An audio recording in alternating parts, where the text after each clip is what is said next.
Morning class 5th. This is our English book, Daffodils, main course book of English reader. Okay students, last class में हमने chapter number 7 eureka the story of Archimedes को discuss किया था। Completely पूरी तरीके से हमने chapter को नहीं समझा था, थोड़ी सी स्टोरी हमने कंप्लीट की थी और उसमें एक सस्पेंस के साथ हम रुके थे जहाँ पे ये क्वेश्चन अराइज था, what had Archimedes found in that tub of water, कि एग्जैक्टली आर्किमेड्स को क्या मिला था टब में। तो आर्किमेड्स के बारे में एक स्टोरी जो बहुत फेमस हुआ करती थी वो ये कि बेशक वो कितना बड़ा मैथमेटिशियन क्यों ना हो पर या फिर साइंटिस्ट क्यों ना हो, है ना, बहुत सारी उसने डिस्कवरीज की हैं, बट उसको इतना भी नहीं पता था, मतलब वो इतनी जल्दी चीज़ें भूल जाता था कि उसको अपने घर का भी रास्ता नहीं पता था। तो एक बार क्या होता है, वो अपने घर के आसपास घूम रहा होता है और वो अपने घर का रास्ता भूल जाता है, उसको यही नहीं पता उसका घर कौन सा है। तो बहुत देर तक घूमता रहता है, शाम हो जाती है, तो फिर वो सोचता है अब क्या करूँ। तो उसको एक बच्चा मिलता है रास्ते में, एक लड़की मिलती है, तो वो उसको कहता है कि बेटा क्या आप मेरे को जानते हो। तो वो कहती है हाँ जानती हूँ। तो वो कहती है क्या, वो कहता है आर्किमेड्स की क्या आपको मेरे घर का पता है कहाँ पे है। तो वो कहती है हाँ पता है। तो कहता है कि चल क्या तुम मुझे घर तक छोड़ दोगे। तो वो लड़की कहती है कि हाँ पापा मैं आपको ही ढूंढते हुए आ रही थी। तो देखो कितना मतलब वो इतना ज़्यादा अपनी चीज़ों में खो जाता था कि उसको अपने घर का, इवन अपनी बच्ची का भी नहीं पता था कि वो बच्ची उसी की थी या किसी और की, और फिर वो उसको घर लेके जाती है। तो यहाँ पे हमने पढ़ा भी था कि वो जब उसको उसके क्वेश्चन का आंसर मिल गया तो वो टब में बैठा था, उसको ये भी याद नहीं रहा कि उसने कपड़े भी नहीं पहने और वो ऐसे ही टब से निकल के यूरेका यूरेका चिल्लाते हुए भाग गया, है ना। और यूरेका यूरेका का मतलब क्या है, आई have found it, I have found it, यानी कि मुझे मिल गया, मुझे मिल गया। तो अब हम आगे देखते हैं कि उसे क्या मिला और ऐसा क्या मिला। यूरेका जो वो चिल्लाते हुए बाहर निकलते हुए गलियों में से भाग रहा था। So let's continue our story. What he had discovered was that any object when submerged in water will make some of the water overflow or displace the water. What he had discovered, उसे क्या मिला कि that any object, की यदि कोई भी object when submerged in water, जब उसको पानी में डुबोया जाता है या जब वो पानी में डूबा हुआ होता है, will make some of the water overflow, तो उसके कारण कुछ वाटर ओवरफ्लो हो जाता है या बाहर निकल जाता है, और displace the water, यानी कि वो वाटर का स्पेस ले लेता है और वाटर वहां से हट जाता है। डिस्प्लेस का मतलब कि जो एक चीज के बदले में हम दूसरी चीज रख दें, स्थान बदल देना ही क्या कहलाता है, डिस्प्लेस, ठीक है ना। तो यानी कि जब हमने पानी में कोई चीज डाली, ठीक है, तो जितनी स्पेस उस ऑब्जेक्ट ने लिया उसके बदले में उस प्लेस पे जो वाटर था वो वहां से हट जाएगा या वो वहां से निकल जाएगा, तो उसको हमने बोला डिस्प्लेस, ठीक है ना। तो उसको ये उसकी डिस्कवरी क्या थी कि जब हम किसी भी ऑब्जेक्ट को पानी के अंदर डालते हैं तो उस जगह से कुछ पानी ओवरफ्लो हो जाता है या हट जाता है। The amount of water that gets displaced, तो वो अमाउंट, पानी का वो भाग जो कि हट गया, वहां से डिस्प्लेस हो गया, कुड बी मोर और इट कुड बी लेस, वो ज्यादा हो सकता है या वो कम हो सकता है, डिपेंडिंग ऑन द साइज, किसके ऊपर डिपेंड करेगा, साइज के ऊपर, of the object that is submerge, तो जो ऑब्जेक्ट हमने वाटर के अंदर डाला है उसके साइज के ऊपर डिपेंड करेगा कि वो कितनी क्वांटिटी में वाटर को वहां से डिस्प्लेस करेगा। क्लियर है। By measuring the amount of the displaced water, the volume of the object could be discovered, regardless of the object's shape. So he could measure the volume of the wreath by measuring the amount of water it displaced. तो by measuring the amount of displaced water, कि कितना water वहां से displace हुआ है उसको अगर वो मेजर कर लेगा, the volume of object could be discovered, तो उस ऑब्जेक्ट का वॉल्यूम फाइंड आउट कर सकता है वो कि जितना पानी वहां से रिमूव हो गया वही तो वॉल्यूम होगा किसी ऑब्जेक्ट का, ठीक है ना। Regardless of the object shape, बिना ऑब्जेक्ट की शेप में फर्क आए बिना, मतलब शेप ऑब्जेक्ट की चाहे कोई भी हो, जितना ऑब्जेक्ट के अंदर जाने के बाद वाटर बाहर आ जाएगा वही उसका क्या हो जाएगा, वॉल्यूम हो जाएगा। So he could measure the volume of the wraith by measuring the amount of water it displays। तो वो wraith या जो हार है माला का वॉल्यूम पता कर लेगा जितना वाटर डिस्प्लेस हुआ उसको मेजर करने के बाद, ठीक है ना, क्योंकि जितना वाटर डिस्प्लेस हुआ वही उस wraith का क्या हो जाएगा, वॉल्यूम हो जाएगा। Okay, how then would this discovery help to answer Hiro's question? And the question is कि ये जो डिस्कवरी आर्किमेड्स ने की, इससे हायरो के क्वेश्चन का आंसर कैसे निकलता। Had the Goldsmith mixed silver in the gold Wraith और नॉट, और हायरो का क्वेश्चन क्या था कि गोल्डस्मिथ ने सिल्वर मिक्स किया है गोल्डन रेथ में या नहीं किया। In physics when we speak of the density of an object we are considered how heavy it is in relation to its size। तो एक important word density देखते हैं। density का क्या मतलब है, how heavy it is in relation to its size, कि कोई चीज कितनी भारी है उसके साइज के रिलेशन में, ठीक है। जैसे कि अगर मैं 1 किलो चीनी ले लेती हूँ और 1 किलो मैं ले लेती हूँ गोल्ड, ठीक है, तो अब किसका वेट ज़्यादा होगा, ठीक है। जो चीज़ पानी के अंदर चली गई वो हैवी होगी एज कंपेयर टू जो बाहर रह गई। या फिर और कोई एग्जांपल ले लेते हैं, जैसे कि मान लो मैंने 1 किलो आयरन ले लिया और मैंने 1 किलो वुड ले ली, ठीक है ना। वेट इक्वल हो कि 1 किलो वेट वुड का ले लिया, लकड़ी का ले लिया, और 1 किलो आयरन यानी कि लोहे का ले लिया, तो उनमें से कौन सी चीज भारी होगी, ठीक है। तो आगे डिस्कस करते हैं इसे। फिजिक्स के अंदर when we speak of density, जब हम डेंसिटी की बात करते हैं कि किसी ऑब्जेक्ट की डेंसिटी कितनी है, वी आर कंसिडरिंग, तो हम क्या कंसिडर कर रहे हैं कि how heavy it is in relation to its size, कि कोई चीज कितनी भारी है उसके साइज के कंपैरिजन में, वही क्या कहलाती है, डेंसिटी कहलाती है। फॉर एग्जाम्पल के लिए iron is denser than wood, iron denser है वुड से, यानी कि आयरन भारी है वुड से। कैसे? So a lump of iron, lump of iron का मतलब क्या है, piece of iron, lump means piece, ठीक है ना। Lump of iron is much heavier than a piece of wood of the same size, यानी कि आयरन डेंसर है वुड से, इसीलिए एक पीस अगर हम आयरन का लेते हैं वो ज्यादा हैवियर होगा, मच हैवियर, ज्यादा भारी होगा than a piece of wood, लकड़ी के पीस से, ठीक है ना। आयरन का एक पीस लेते हैं और वुड का एक पीस लेते हैं, तो कौन भारी होगा, आयरन वाला मच हैवियर होगा as compare to piece of wood, ठीक है ना, of the same size. Even उन दोनों के साइज हम सेम ही ले रहे हैं, हमने वही सेम साइज का टुकड़ा तो लिया आयरन का, ठीक है ना, सेम साइज का पीस ले रहे हैं हम आयरन का, और वही सेम साइज का हमने पीस लिया वुड का, पर जब हमने उनको कंपेयर करा तो आयरन मच हैवियर है, ज्यादा भारी है एज कंपेयर टू वुड। दोनों हमने कौन से साइज के लिए हैं, सेम साइज के, ऑलराइट। और much smaller than a piece of wood of the same weight, ठीक है ना।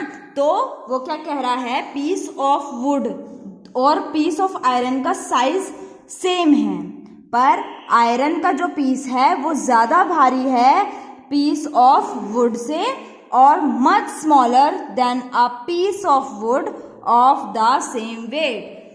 सेम साइज के हैं वो दोनों, ठीक है ना, पर फिर भी जो वुड का पीस है वो सेम वेट का है, पर वो फिर भी उससे काफी छोटा है, ठीक है ना।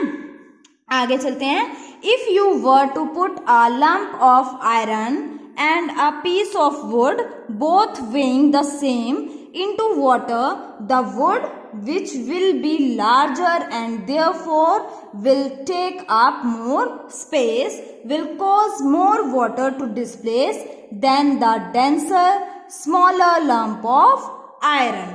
तो देखेंगे इसे, if you were to put a lump of iron and a piece of wood, कि अगर आपको एक पीस आयरन का और एक पीस वुड का लेना हो, ठीक है ना, और बोथ वेइंग द सेम, दोनों का वेट कितना होगा, सेम होगा, इनटू वाटर, दोनों पीसों को आपको कहाँ डालना है, वाटर के अंदर, द वुड यानी कि जो पीस ऑफ वुड है, विच विल बी लार्जर, जो कि बड़ा होगा, जिसका साइज क्या है, बड़ा, and therefore will take more space, इसीलिए वो ज्यादा स्पेस लेगा, ठीक है ना। जैसे कि हमने मान लो 1 किलो का हमने लकड़ी का टुकड़ा लिया है तो वो इतने साइज का है, जबकि एक छोटा सा पीस ऑफ आयरन उससे ज्यादा भारी होगा, ठीक है ना, सेम वेट का, मतलब कि आयरन का एक छोटा सा 1 किलो का टुकड़ा ज्यादा बड़ा तो नहीं होगा, छोटा सा भी हो सकता है, और उसका और वुड का सेम वेट तो सेम है, दोनों 1 kg है, पर वो छोटा है साइज में, तो उसके साइज के ऊपर मैटर नहीं करेगा कि वो भारी है या हल्का है, ठीक है ना। तो हम कहाँ थे, हाँ, कि अगर हम एक पीस ऑफ आयरन और एक पीस लें वुड का और दोनों का वेट रहे सेम, वुड जो कि साइज में बड़ी होगी and therefore will take up more space, और क्योंकि वो बड़ी है इसीलिए वो ज्यादा स्पेस लेगी, alright, will cause more water to displace than the denser, और इसीलिए क्योंकि वो बड़ा साइज है, उसका जो साइज है वो बड़ा है और वो ज़्यादा स्पेस ले रही है, इसीलिए वो क्या करेगी, ज़्यादा स्पेस लेगी तो ज़्यादा पानी बाहर निकालेगी, है ना, और अगर ज़्यादा पानी बाहर निकालेगी तो वो क्या हो जाएगी, काफ़ी उसकी लाइट हो जाएगी वो, ठीक है, which cause more water to displace than the denser small lump of iron, और वो क्या होगी, डिस्प्लेस कर देगी काफ़ी वाटर को, जो कि एक स्मॉल लंप ऑफ वाटर नहीं कर पाएगा। उसके कंपैरिजन में जो आयरन की जगह, आयरन के प्लेस में अगर हम वुड लें तो वुड ज़्यादा वाटर को डिस्प्लेस कर देगी, alright. The space they occupied is called volume, तो जो स्पेस वो लेंगे, यानी कि पानी के अंदर जितना स्पेस आयरन के पीस ने लिया और जितना स्पेस वुड के पीस ने लिया, वो उनकी क्या है, वॉल्यूम, ठीक है, जितना पानी उन्होंने डिस्प्लेस कर दिया, क्योंकि वहाँ कुछ पानी था, उस पानी को वहाँ से हटा के ही उन्होंने अपने लिए स्पेस बनाया है, तो जितना उन्होंने स्पेस बनाया है या जितना उन्होंने पानी डिस्प्लेस कर दिया वो क्या हो जाएगी, उनकी volume. The space they occupy is called its volume, alright. Similarly इसी तरीके से different metals of the same weight also have different volumes, तो डिफरेंट मेटल, अलग अलग मेटल जिनका वेट तो सेम है, ऑफ द सेम वेट, उनका वेट सेम है, ऑल्सो हैव डिफरेंट वॉल्यूम, उनका भी वॉल्यूम डिफरेंट हो सकता है या होता है, ठीक है ना। अलग अलग मेटल हैं, कोई लाइट हो सकता है, कोई हैवी हो सकता है, तो मान लो हमने सेम वेट के लिए 1-1 किलो के लिए, पर कुछ का वॉल्यूम कम होगा क्योंकि वो मान लो ज़्यादा हैवी हैं तो वो थोड़े से स्पेस में आ गई, कुछ वैसे लाइट है पर वो ज़्यादा स्पेस ले रहा है तो उसका वॉल्यूम अलग आ जाएगा क्योंकि वो ज़्यादा वाटर डिस्प्लेस कर देगा, और जितना वाटर वो डिस्प्लेस करेगा वही उसकी क्या हो जाएगी, वॉल्यूम हो जाएगी, ठीक है ना। तो इसी तरीके से डिफरेंट मेटल जिनका सेम वेट है उनका भी वॉल्यूम अलग अलग होता है, ठीक है। फॉर एग्जाम्पल जैसे कि we know that iron is denser and heavier than aluminium, so a cube of iron weighing a kilogram will be much smaller than a 1 kilogram cube of aluminium. तो example के लिए हमें पता है कि iron denser है और heavier है किसके कंपैरिजन में, एल्यूमिनियम के कंपैरिजन में। सो एक क्यूब अगर हम लें आयरन का जो कि 1 kg का है, ठीक है, वो बहुत छोटा होगा किसके कंपैरिजन में, 1 किलोग्राम का जो एल्यूमिनियम का क्यूब होगा उसके कंपैरिजन में, ठीक है। When both cube are placed in water, जब हम उन दोनों पीसीस को वाटर के अंदर डालेंगे, the aluminium cube will displace more water than the iron cube. तो जो एल्यूमिनियम क्यूब होगा वो ज़्यादा वाटर डिस्प्लेस करेगा आयरन क्यूब के कंपैरिजन में, क्योंकि वो कम डेंसर है as compare to iron. Iron से कम डेंसर होगा, इसीलिए वो ज़्यादा वाटर डिस्प्लेस करेगा, और ज़्यादा वाटर डिस्प्लेस करेगा तो उसकी वॉल्यूम क्या हो जाएगी, ज़्यादा होगी आयरन से, ठीक है ना। आर्किमेड्स न्यू दैट, आर्किमेड्स जानता था that gold was denser than silver, की गोल्ड डेंसर है सिल्वर के कंपैरिजन में। So a piece of gold weighing a certain amount would be smaller than a piece of silver weighing the same. तो आर्किमेड्स को ये पता था कि गोल्ड डेंसर है सिल्वर के कंपैरिजन में, इसीलिए एक पीस गोल्ड का वेट करता है, वेटिंग अ सर्टेन अमाउंट, किसी भी एक मतलब कितना भी एक सेम क्वांटिटी का गोल्ड लिया, वुड बी स्मॉलर, वो छोटा होगा, than a piece of silver weighing the same. जब हम उसके कंपेयर करें सिल्वर के पीस से तो वो उससे छोटा मिलेगा गोल्ड का, क्योंकि गोल्ड का जो पीस होगा वो गोल्ड क्योंकि डेंसर होता है या हैवियर होता है as compare to silver. If the goldsmith had indeed stolen some of the gold that the king had given him and replaced it with an equal weight of silver in the wreath, then the total volume of the wreath would be greater than the volume of the original amount of gold. कि यदि फिर भी सचमुच में वाकई में Goldsmith ने सोना चुराया होगा, कुछ गोल्ड का पार्ट चुराया होगा जो कि किंग ने उसे दिया था, और उसे बदल दिया होगा उसी इक्वल अमाउंट के सिल्वर से माला में, मतलब कि गोल्ड की जगह उसने सिल्वर ऐड कर दिया होगा, then the volume of the wreath would be greater than the volume of the original gold of original amount of gold. तो जो रेथ का जो वॉल्यूम होगा वो ज़्यादा होगा जो एक्चुअल गोल्ड का, उतने ही गोल्ड का जो वॉल्यूम आना चाहिए उसके कंपैरिजन में वो ज़्यादा होगा, क्योंकि सिल्वर लाइट होता है और वो ज़्यादा उसका वॉल्यूम ज़्यादा मिलेगा, ठीक है ना। तो इसीलिए उसको आर्किमेड्स को इस बात का पता था कि अगर उसने कुछ भी अगर सिल्वर उसके अंदर ऐड किया है तो उसका वॉल्यूम बढ़ जाएगा as compare to pure gold. The solution was simple, तो सॉल्यूशन एकदम सिंपल था।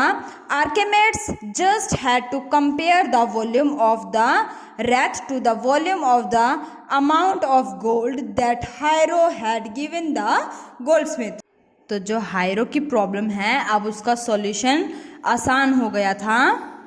Archimedes just had to compare the volume of the wreath to the volume of the amount of gold that Hiero had given the goldsmith। कि आयरो को just अब क्या करना था, सिर्फ कंपेयर करना था। क्या कंपेयर करना था, जो माला का वॉल्यूम था, ठीक है ना, जो हार का वॉल्यूम था उसको कंपेयर करना था, जितना हायरो ने गोल्डस्मिथ को दिया था उसके साथ, कि अगर उन दोनों का वॉल्यूम इक्वल है यानी कि उसने प्योर गोल्ड की माला बनाई है, अगर वो चेंज है कम या ज़्यादा है तो उसे समझ में आ जाएगा कि कुछ ना कुछ कमी है।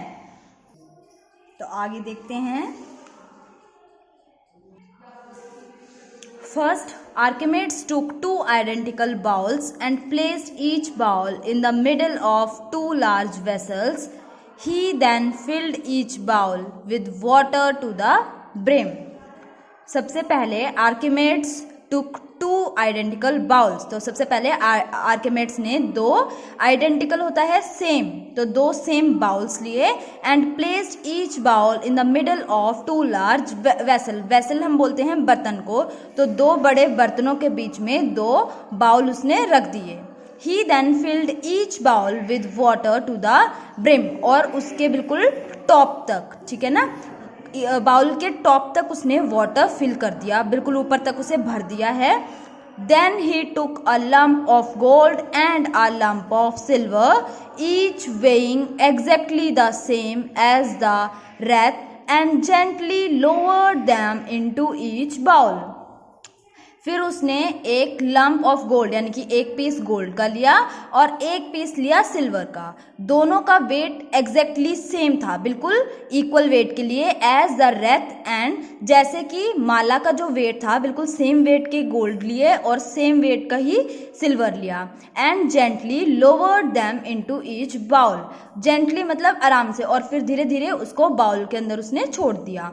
Each lump displaced a certain amount of water which spilled out into the vessel. तो दोनों जो पीस थे उन्होंने कुछ अमाउंट का वाटर डिस्प्लेस किया, यानी कि कुछ वाटर बाउल से बाहर निकल गया और जो कि वेसल में इकट्ठा हो गया। स्पिल्ड आउट मतलब बाहर गिर गया।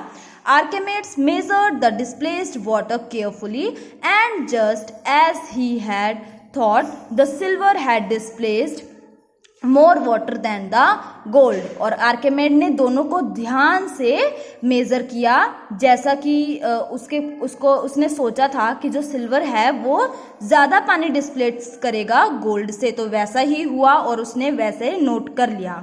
Now came the final test. अब फाइनल टेस्ट की बारी है।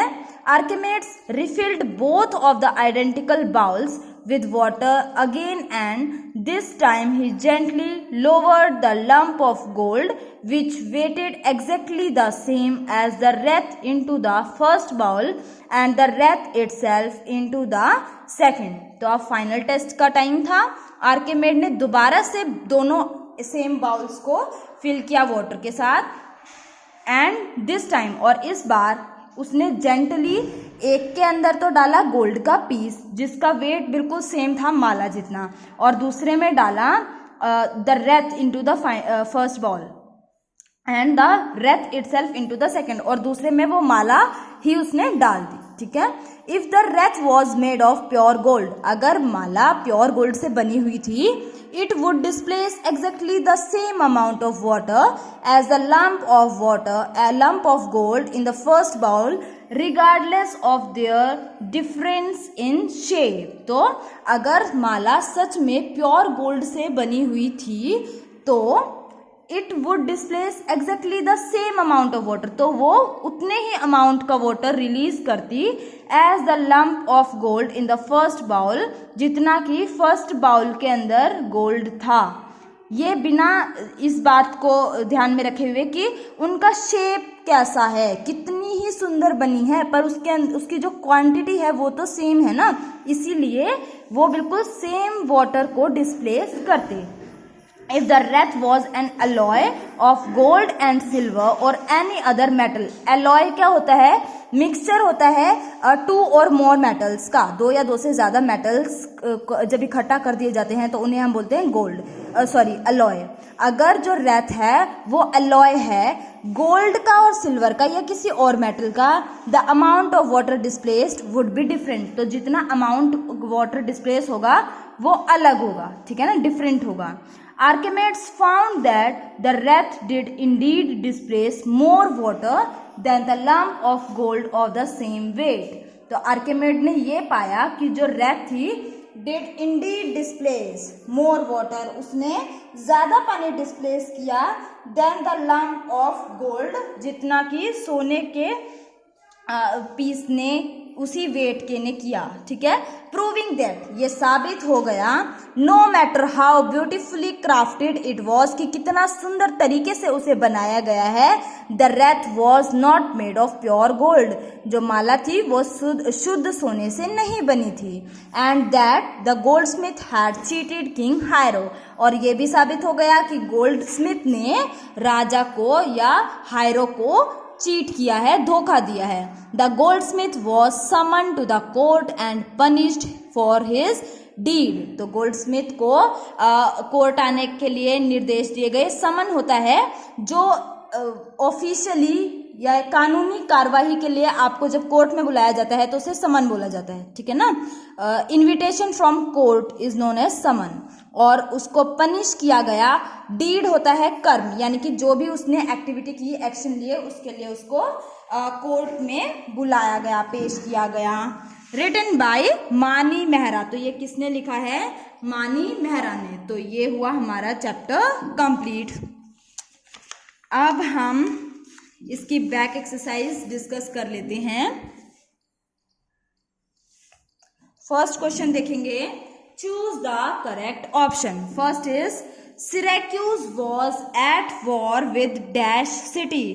तो सिरैक्यूज कौन सी कंट्री के साथ लड़ाई लड़ रहा था या युद्ध कर रहा था? तो कौन सी कंट्री थी? सिसिली, कार्थेज या ग्रीस? तो हमने पढ़ा था कि सिरैक्यूज जो था वो कार्थेज कंट्री के साथ लड़ाई कर रहा था या उनकी लड़ाई चल रही थी, है ना। तो फर्स्ट का राइट आंसर क्या हो जाएगा? कार्थेज। और इसे यहां मेंशन भी करेंगे, CARTHAGE, कार्थेज सिटी। नेक्स्ट देखते हैं, the young general who was chosen to sort out the problem of Syracuse city was dash। तो यंग जर्नल जो कि चूज किया गया था to sort out the problem of Syracuse city, जो कि सिरैक्यूज शहर की प्रॉब्लम्स को सॉल्व करने के लिए सिलेक्ट किया गया था यंग जर्नल, वो कौन था? साइरो, आर्किमेड्स या हायरो? तो वो था हायरो। तो सेकंड का सी ऑप्शन राइट हो जाएगा। और यहाँ पे लिख भी देंगे HIERO, हायरो। क्लियर है। नेक्स्ट देखते हैं, a famous mathematician and 22-year-old cousin who came to rescue of the king's immediate problem was dash। तो एक फेमस मैथमेटिशियन जो कि 22 साल का कजन था या फिर आप कह लो चचेरा भाई था, जो कि राजा की प्रॉब्लम को सॉल्व करने के लिए, तुरंत सॉल्व करने के लिए आया था। वो कौन था? आर्किमेड्स, गैलीलियो या यूक्लिड? तो ही वॉज आर्किमेड्स। तो लिखेंगे ARCHIMEDES, Archimedes. Next, I have found it in Greek language is dash. तो इसका क्या मतलब है ग्रीक लैंग्वेज में? कायरोस, एलिसन या यूरेका? तो इसका राइट आंसर है यूरेका। तो फिल करेंगे EUREKA,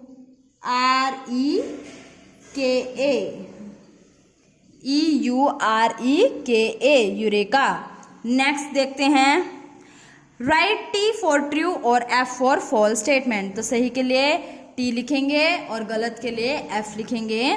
हायरो was the young and clever king of Syracuse. तो हायरो यंग किंग था, यंग और क्लेवर दोनों ही तरीके का राजा था सिरैक्यूज का। तो क्या ये बात सही है? तो yes, this statement is true. Hiero young भी था और क्लेवर भी था। Next, Hiero ran in the streets of Syracuse naked saying eureka eureka. तो ये बात तो गलत है, क्योंकि कौन भाग रहा था यूरेका यूरेका चिल्लाते हुए? आर्किमेड्स। तो this statement is false, wrong है, तो F लिख देंगे। नेक्स्ट देखते हैं, silver is denser than gold. तो अब हमें ये चीज क्लियर है कि सिल्वर डेंसर नहीं होता, गोल्ड डेंसर होता है सिल्वर से, है ना। सिल्वर तो लाइट होता है और वो ज्यादा वाटर डिस्प्लेस करता है, उसका वॉल्यूम ज्यादा होता है। So silver is denser than gold, ये स्टेटमेंट हो गई गलत। तो हम लिखेंगे यहाँ पे फॉल्स। ठीक है। नेक्स्ट स्टेटमेंट देखते हैं, the lump of gold and wreath displaced the same amount of water. कि जो गोल्ड का पीस था और रेत था, उन्होंने same amount of water release किया था।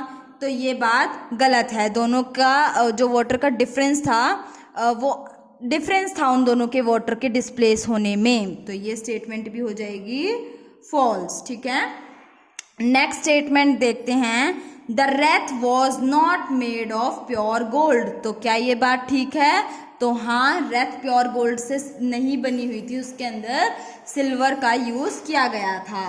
तो ये बात गलत हो, ये बात सही हो गई। This statement is true. Alright, आगे देखते हैं, शॉर्ट आंसर क्वेश्चंस।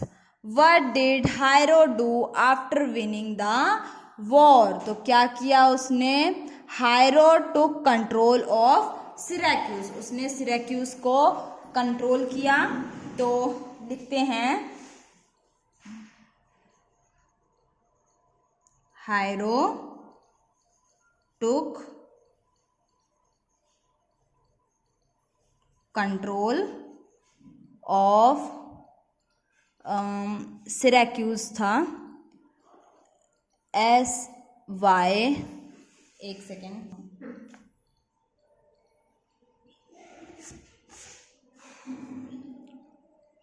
SYRACUSE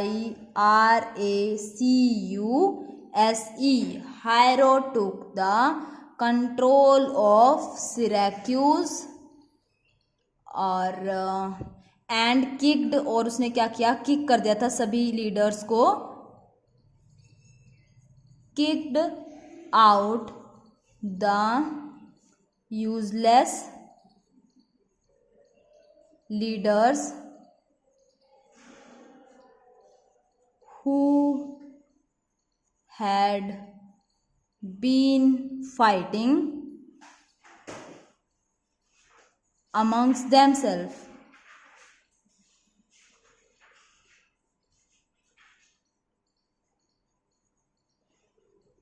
जो कि आपस में लड़ाई कर रहे थे, ठीक है। नेक्स्ट, why were services of Archimedes needed by the king of Syracuse. तो सिरैक्यूज ओके, आर्किमिड्स की सर्विस की क्यों जरूरत पड़ी थी सिरैक्यूज के राजा को, यानी कि हायरो को। तो देखेंगे इसका आंसर। तो ऐसा इसीलिए था क्योंकि हायरो के कंट्री में ये र्यूमर्स फैल रहे थे कि जो रथ है वो प्योर गोल्ड का नहीं है, उसके अंदर सिल्वर मिक्स किया गया है। तो उसने आर्किमिड्स की इसीलिए हेल्प ली ताकि वो फाइंड आउट कर सके कि वो प्योर गोल्ड का रथ है या नहीं। तो लिखेंगे to determine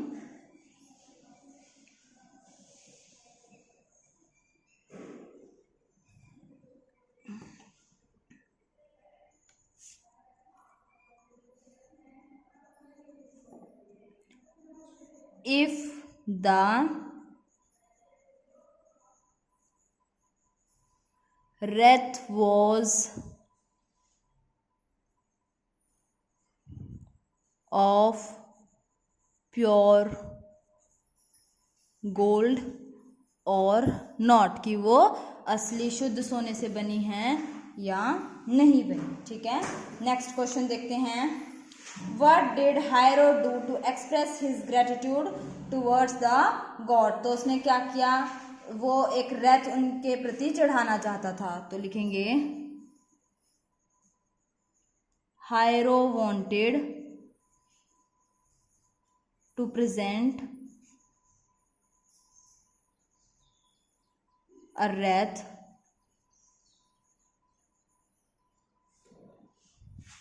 made of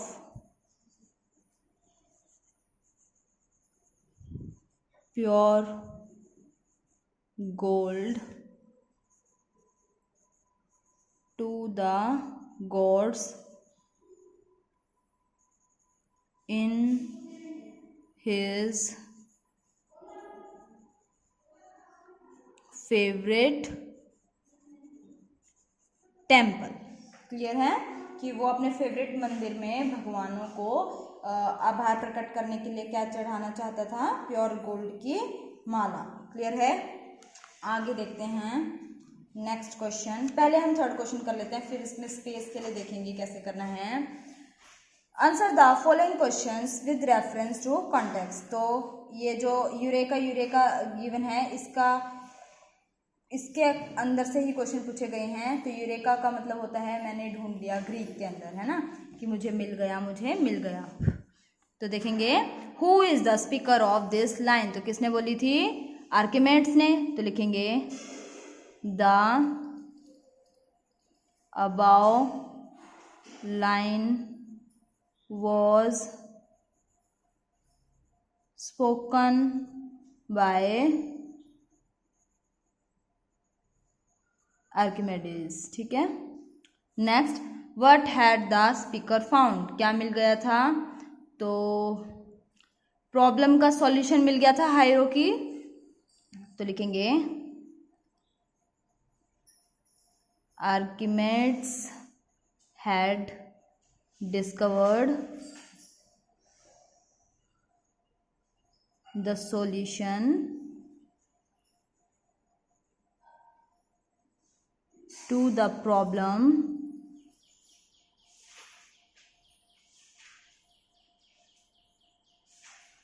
he was given by King Hiero. He had found out the way to determine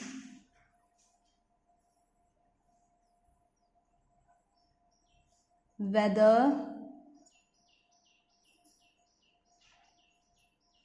the wreath was made of pure gold, कि वो शुद्ध सोने की बनी है या नहीं बनी। क्लियर है? तो अब हमारा बचा है second question, long question answer. ठीक है ना? तो फर्स्ट है describe the problem faced by the people of Syracuse. तो सिरेक्यूज के लोगों की प्रॉब्लम क्या थी, क्या उन्हें प्रॉब्लम हो रही थी। तो यहीं लिख लेते हैं इसका आंसर भी।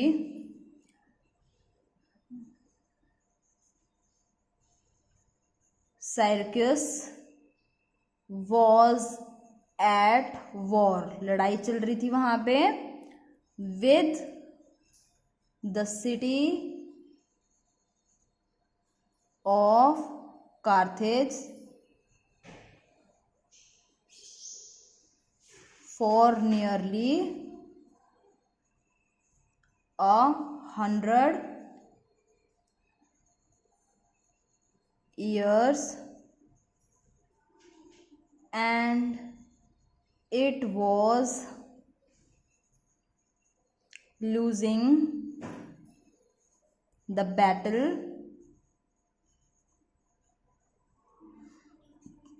The leaders of Syracuse,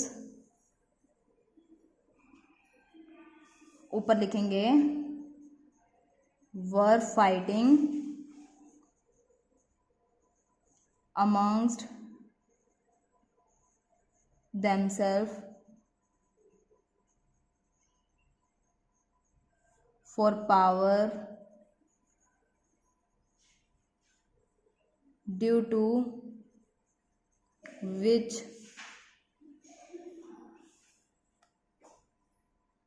the people were frustrated and desperate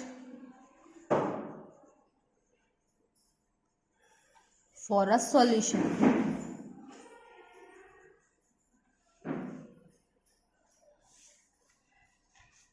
देखेंगे एक बार दोबारा। Syracuse was at war with the city of Carthage for nearly 100 years, and it was losing the battle.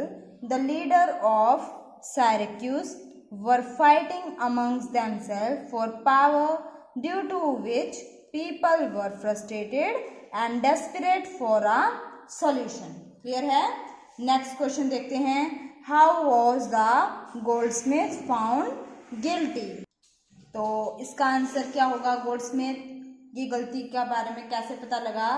तो आर्किमिडीज ने ये चेक किया कि जो रेक थी वो ज़्यादा पानी डिस्प्लेस करती है या गोल्ड ज़्यादा। तो अगर वो इक्वल करते हैं तो इसका मतलब माला जो थी वो प्योर गोल्ड की थी, अदरवाइज वो मिक्सचर था, एलॉय था और उसको चीट किया गया है।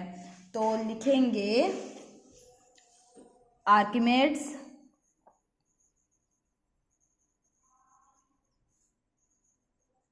found that the wrath